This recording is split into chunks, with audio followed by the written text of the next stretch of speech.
It's December 2nd. Today is the last day of the liturgical year. It is, if you will, our New Year's Eve in the life of the church. Tomorrow is the first Sunday of Advent, and we begin a new liturgical year. Each year, the church brings together endings and new beginnings and offers us the opportunity to be ready to encounter both, to prepare our hearts. And so these last weeks, we've been preparing for what we call the end of time, or the second coming of Christ. We've been hearing things in the scriptures such as, stay awake, be ready. You do not know the hour when the Lord is coming, urging us to be ready to encounter Christ in his second coming, or perhaps really more for us, for that day when Christ himself calls us home. I would like to suggest that the readiness that we are being called to is not so much for the day that we die, but in the way that we live.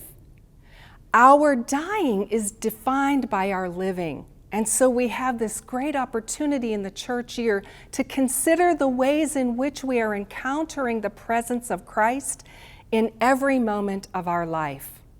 Do we see opportunities in those who are in need, in the hungry and the thirsty, to provide for them? Do we see an opportunity to be more patient with a spouse or a coworker because this is Christ present to us in the moment?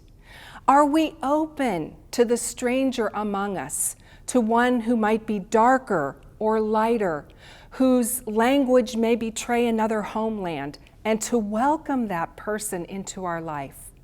It is these moments that define our dying moments.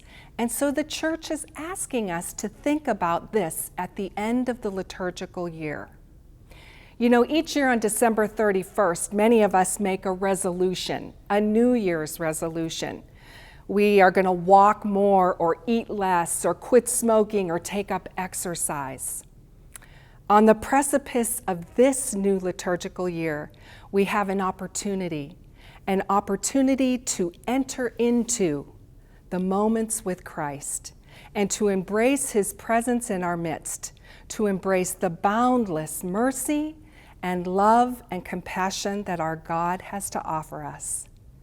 May we be strengthened together on this journey of faith as we go on mission to be a church alive.